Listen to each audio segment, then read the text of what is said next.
This morning, we entitled our devotion, Jesus Feel You. Ano? Minsan kapag tayo po ay nagsasabi po ng ating pong damdamin sa ibang tao, at lubhang nabibigatan na po tayo sa ating sitwasyon. Yung pong taong nagmamalasakit at nagmamahal sa atin, those who care for us, maririnig po natin ng I feel you. No? Yung salitang I feel you. Nararamdaman kita, naunawaan kita, naintindihan kita, nararamdaman ko kung ano ang nararamdaman mo. At gusto ko nilang damayan sa iyong sitwasyon. And today, the Lord says to you, no, I feel you. So Jesus feel you, my friend. Gusto ko pong basahin sa inyo ang offering about the grain offering. Alam nyo, every offering in the Bible is a picture of Jesus Christ. Kapag naintindihan po natin lahat ng ipinapagawa ng Panginoong Jesucristo, ng Diyos sa mga Israelita about different offerings, ito po'y pumapatungkol lahat sa ating Panginoong Jesucristo. And it was all fulfilled on the sacrifice of Jesus Christ at the cross of Calvary. Now, I want to read to you in Leviticus chapter 2, verse 4, about the offering of grain or the grain offering. Sabi ni Lord, and if you bring as an offering a grain offering, baked in the oven, it shall be unleavened cakes and of fine flour mixed with oil, or unleavened wafers anointed with oil. Tingnan nyo, very specific po ang instruction ng ating Panginoon pagdating po sa mga offering.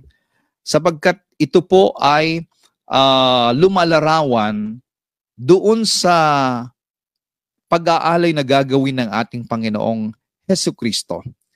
At lahat po ng mga nangyari sa lumang tipan ay pinangyari o ginampanan at naganap na fulfilled sa ating Panginoon.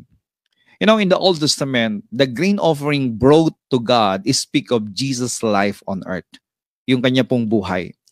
Nung nandito po siya sa lupa, napakarami rin po siyang mga pinagdaanan ng mga suffering, mga persecutions, mga trials, difficulties, Kung meron ka mang pinagdadaanan ngayon, kung meron ka mang mga bagay na sometimes you almost give up of your situation, I want you to know that all of the trials that you're going through ay napagdaanan ng Panginoon, no? Yung pong fine flour, which the grain offering is made with, is flour that has been pounded, para po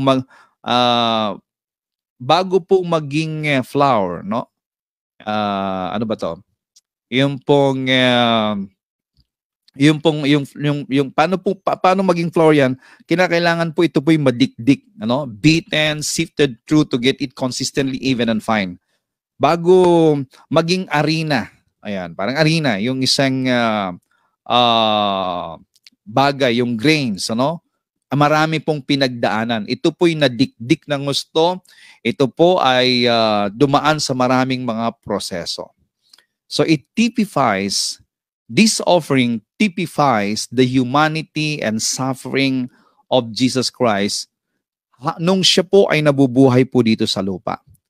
Kaya nga po, lahat ng ito ay nangyari sa kanya upang maunawaan niya kung ano ang iyong pinagdadaanan sa ngayon.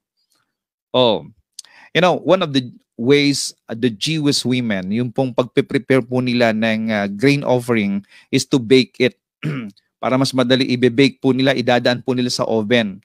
So the baking done in the depths of the oven, it speaks the hidden sufferings that Jesus went through. Ito po yung proseso ng mga Jewish women sa paggawa po ng flour. Yung pong grain, inilalagay po nila sa oven. Okay?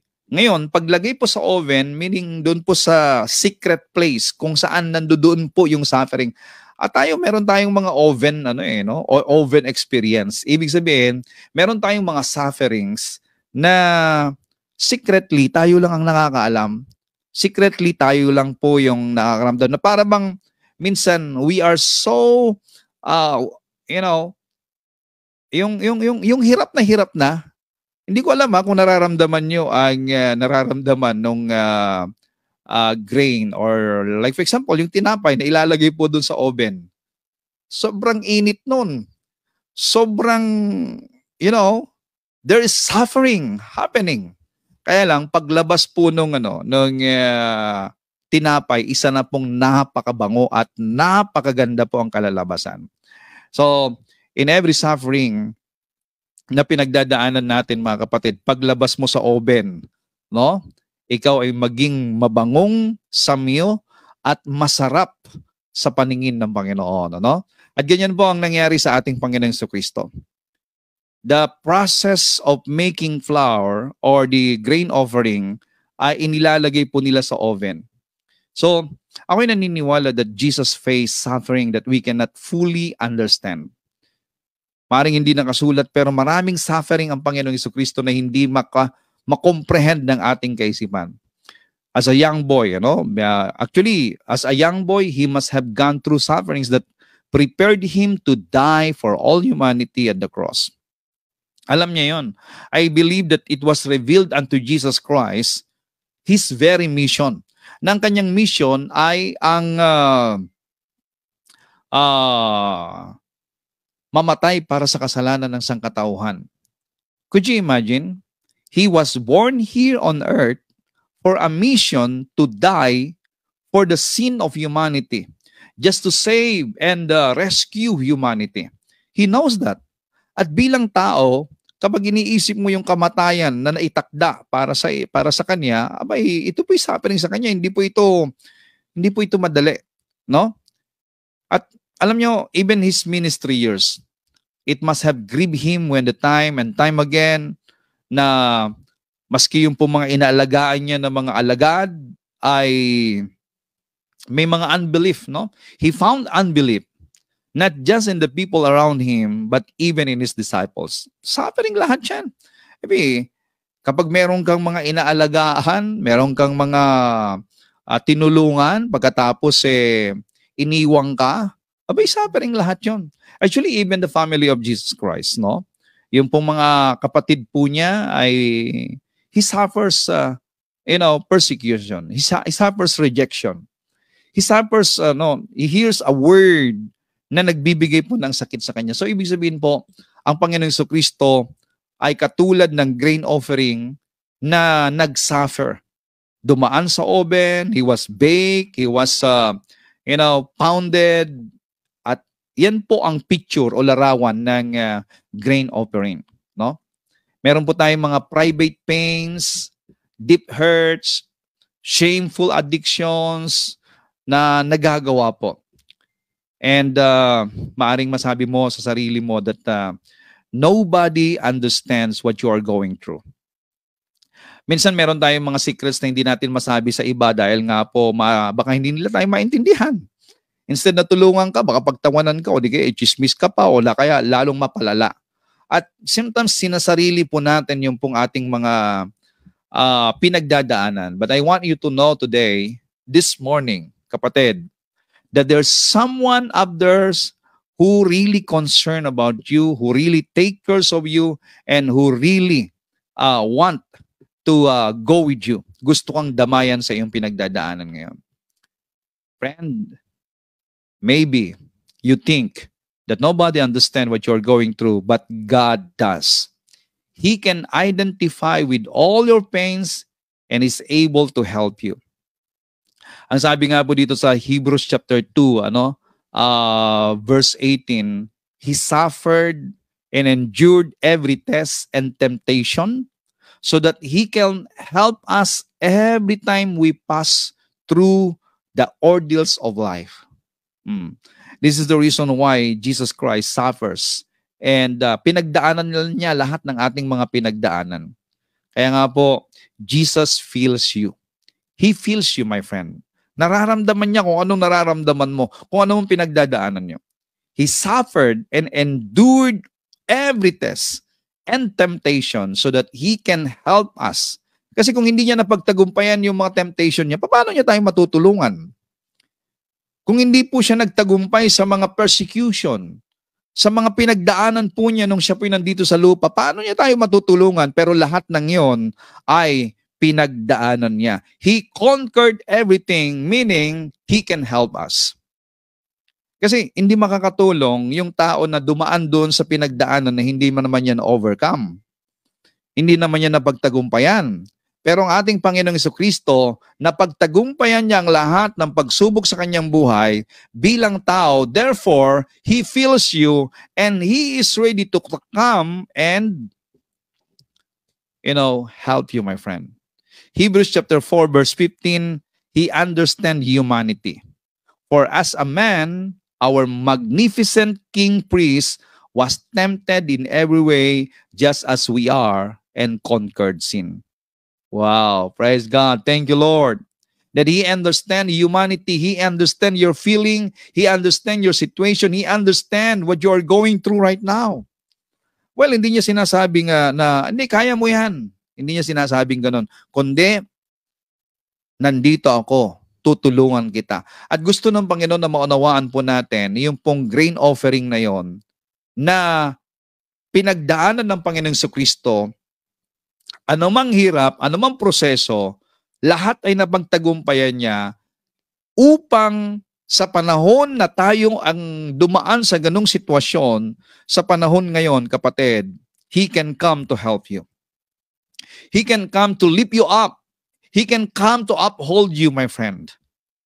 At yan ang dahilan at larawan na gustong ipaunawa ng Diyos sa grain offering na ginagawa ng mga Israelita in the old. Ang daming suffering, Lord. Jesus also suffered at the hands of men. Yung mga slanderers who misunderstood Him, no? Ang mga religious leader na nag-persecute sa Kanya, the Pharisees, no? And even maraming disqualification na ibinabato sa Kanya ng tao. Kasi biruin mo ba naman, siya ipinanganak out of wedlock. Hindi pa ikinakasal sina Mary at saka si Joseph that time, and siya ipinanganak. So anong sasabihin ng mga tao? So maaaring lahat ng to ay napagdaanan ng Panginoon. Maaaring yung iba, nagsasuffer sila, they feel like, nasa-self-pity sila because ako'y anak sa labas or whatever. Kapatid, ang Panginoong Jesucristo ay ganyan din. He was born out of wedlock. Lahat. Naranasan mo ang itakwil ng kapatid, mga kapatid, itinakwil din siya ng kanyang mga kapatid. Ibinenta siya ng kanyang mga alagad, naranasan niya. Yung mga inalagaan niya, tinuruan niya, iniwanan siya, naranasan niya. Yung harap-harapan, i-deny siya, hindi ko kilala yan, di ba? Ginawa ni Pedro, naranasan niya lahat ng yan. At ang pinakamatindi yung kanyang suffering sa cross. That everybody, all eyes are on Him, at ang tingin sa kanya ay isang pusakal na kriminal. No? Naranasan lahat niya ng pagkahiya. Oh, glory, hallelujah. And that is the picture of the grain offering na iniaalay ng mga Israelita in the old. It is the picture of Jesus' life here on earth, na lahat ng kanyang pinagdaanan ng mga suffering, kapatid, ay napagtagumpayan niya upang sa panahon natin ngayon, sa kanyang pagsama sa atin, ay kaya nating mapagtagumpayan dahil sa Kanya. Oh, glory to God. Hallelujah. He was tempted. Actually, ang kanyang temptation na na-face is not only 3, hindi lang 3 temptation. At sabi po ng Bible, He was tempted for 40 days. Oh, 40 days He was tempted. And not all temptation were mentioned or recorded. And these 40 days must have tried Him sorely. Grabe po yung temptation na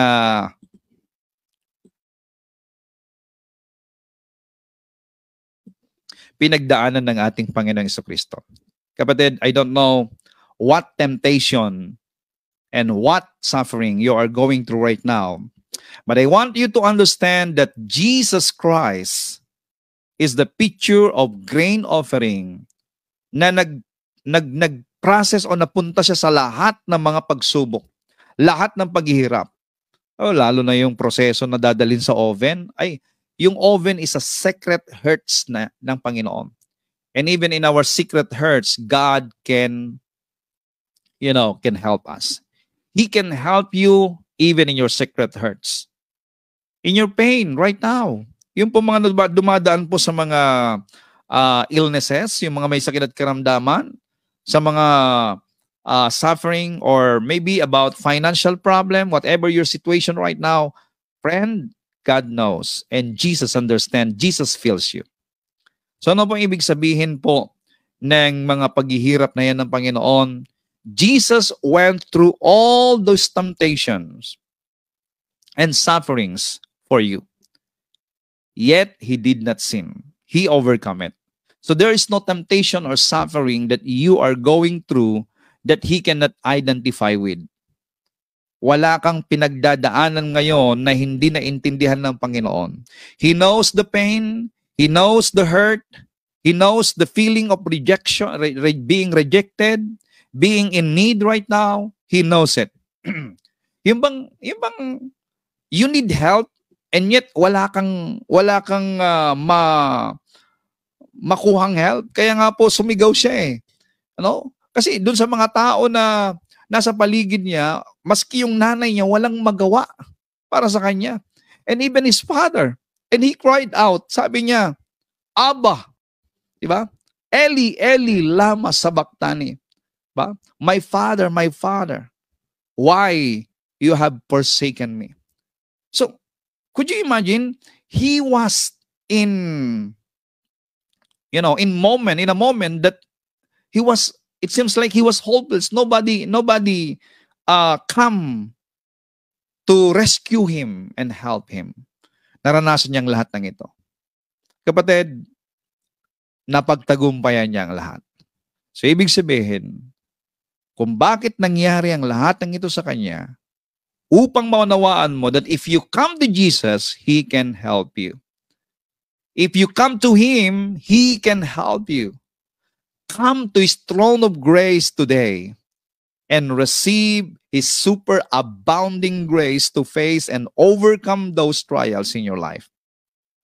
Ayan po yung isa sa paborito kong verse in the Bible. In Hebrew chapter 4 verse 16 na nagsasabi, now we draw near freely and boldly to where grace is enthroned. Actually, the Bible is encouraging every one of us that whatever suffering, whatever trials that you are going through right now, ang solusyon mga kapatid is come into the throne of grace. No? His super abounding grace ay iyong matatanggap. Kasi dito sa Hebrews 4:16, when you come into this throne of grace, you're gonna receive the mercy keys of the Lord. Alam niyo yung mercy keys? Sa kabila ng ating mga pagkukulang, maling desisyon, mga shortcomings, sa kabila ng ating pong mga minsan katigasan ng ulo, or mga ugali natin na nagpapahamak din sa atin, katulad po ng alibughang anak. Nung siya po'y bumalik sa kanyang tatay, natanggap po niya ang mercy kiss. Natanggap po niya ang pagyakap ng kanyang tatay, na hindi po sinisi ng tatay o hindi po inisa-isa ng tatay yung pagkakamali o wrong decision para ipamukha dun sa kanyang anak ang kanyang mga maling nagawa. No. He received mercy kiss. When he comes back to his father's house, this prodigal son received mercy kiss. Mga kapatid, hindi ka prodigal. I know that you're not prodigal son. You're not prodigal daughter. Maaaring meron lang tayong mga desisyon na minsan di natin sinasama ang Panginoon at dahil po dito tayo po ay napapahamak or anuman pong sitwasyon na ating pong kinalalagyan ngayon. Maaaring ito'y bunga ng kagagawan ng tao o di kaya ay maling plano ng tao, laban ng tao sa iyo. Kapatid, come into God's throne of grace and you're gonna receive mercy kiss. And there, in the throne of grace, you discover the grace we urgently need to strengthen us in our times of weakness. Alam niyo ba na sa panahon ng kahinaan natin, ang kailangan po natin ay mapalakas. Kasi akala ng ibang solusyon po kapag tayo po ay nangihina, Like for example, we have illness in our body. Kailangan natin ng pera? No. Kailangan natin ay kagalingan. Sa panahon po na tayo po nalulumbay, nalulungkot, kailangan natin ng pera para so that we can go around? No. What we need is God's comfort. What we need is peace na hindi kayang pantayan ng pera. Kapatid, we can only find and found the solution of every weakness or the rescue that we want to attain in the throne of God's grace. Actually, yung word po dito na we urgently need to strengthen us in our time of weakness, yung pong word na urgently need, could you imagine like for example, nandoon ka sa gitna ng karagatan, like for example sa Atlantic Ocean, ang lalaki po ng ang lalaki po ng alon, tapos ang lamig ng tubig, no? Na you are in a help situation, emergency help situation. Alam po ninyo, yung pong salitang you shall discover grace that we urgently need is, yung pong salitang urgently need is like a ship in a storm. Yung pong magre-rescue sa'yo. Yan po ang grace ng Panginoon, biyaya ng Panginoon. That's why the Lord is encouraging every one of us that whatever you are passing through right now, there is no solution. There is no man that you can come into but into that grace of God. Kasi siya po ang nakakaranas. Yung iba kapag i-share mo yung mga weakness mo, yung pong mga suffering mo, yung i-share mo yung mga pain mo, may mga tao na instead na tulungan ka, ibababa ka pa o di kaya sisisihin ka pa no? Minsan makakarinig ka ng yan kasi kaeng-engan mo, ano man mga salita nila, no? But you know what? Oh, hallelujah. You can receive mercy kiss when you come into the throne of God's grace. And I do believe that you understand right now yung pong larawan or the picture of the grain offering. Just to remind us that whatever you are passing through, whatever you're going through, ano man ang mga pinagdaanan mo ay pinagdaanan ng Panginoon. Gusto kong basahin sa Amplified Version. Hebrews 4:16, therefore, let us with privilege approach the throne of grace, that is the throne of God's gracious favor. Oh, this is a great privilege for us. And actually, mga kapatid, ito po ay bukas na pintuan, bukas na gate para sa atin, the grace of God. This is what the Lord is offering to every one of us. We can come with confidence and without fear. Walang fear. Friend, the Lord wants you to have confidence to come to Him. Without fear. Don't let your guiltiness, kasi minsan the devil's trying to condemn us and put fear and guiltiness in our heart para sabihin, nako, hindi ka papakinggan ng Diyos dahil nga sa dami mong mga pagkukulang, sa dami mong mga pagkakamali, sa dami mong mga kapalpakan, hindi ka papakinggan ng Diyos yan. Tingnan mo, kahit na nakataligod ang mukha, gagamitan ka pa ng mga verses, ano? Kasi ganyan ang demonyo, gumamit din siya ng verse sa Panginoon But you know what? I want to speak to you and shout it out to everyone today. The Lord is inviting you to come into His throne of grace, and this is a great privilege. Come with confidence and without fear, so that we may receive mercy for our failures and find amazing grace to help in times of need, an appropriate blessing coming just at the right moment, mga kapatid. Oh, I love that. Amplified Version. Come, therefore, into the throne of God's grace. This is God's solution to every man's problem. Maaring ikaw ay dumadaan sa oven ng problema, na sa oven na yan ay ikaw lang ang nakakalam, and you feel so uncomfortable, you feel so lonely, you feel so, parang nag-iisa ka na sa mundo, kapatid, na wala nang makakaintindi sa iyo. Jesus feels you. He feels your emotion. He feels what you are going through right now. Friend, there's no temptation or suffering that you are going through that Jesus cannot identify. He knows it. He feels it. Okay? And come, ang paanyaya ng Panginoon sa atin sa umagang ito is come into His throne of grace and you're gonna receive His super abounding grace to overcome your situation right now. Ipagpasalamat mo sa Diyos, Lord, salamat na anumang mga aking mga pagkakamali, you're gonna lift me up, you're gonna get me out of dungeon, you're gonna get me out of this pagkakamaling ito na aking pong napuntahan o anuman pong mga na kinalalagyan ko sa ngayon. And thank you, Lord. You are my rescuer. You are an emergency ship, no? In a storm. Rescuer ship in a storm. He is your King and He is your Lord. He is your lover, the lover of your soul, and He is your friend, my friend. He is caring for you. Oh God, thank you so much.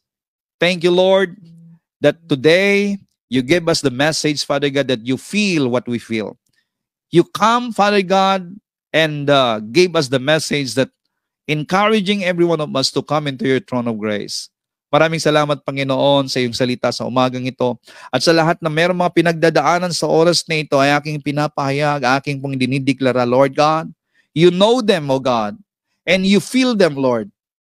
You know their hurt. You know their situation. You know their feelings, Lord God. Ang mga nangangailangan ng financial breakthrough, mga lubog sa utang, meron pong mga may sakit at karamdaman. You know them, Lord God. You know what their feeling is, Lord. And now, Father, you are offering unto them to come into your throne of grace, Lord God, and there we can find and receive your mercy, your grace, Lord God. In times of our weaknesses, in times that we don't know what to do, we can receive now, Lord God, the solution.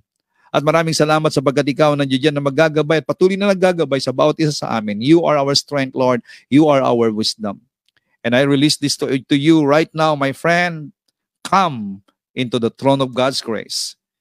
Praise Him, thanking Him, receive the mercy kiss of the Lord, and now be strengthened. The Lord loves you and God gives you wisdom in your situation right now. Jesus is with you. He feels you and now He is embracing you. In the name of Jesus Christ, I declare this.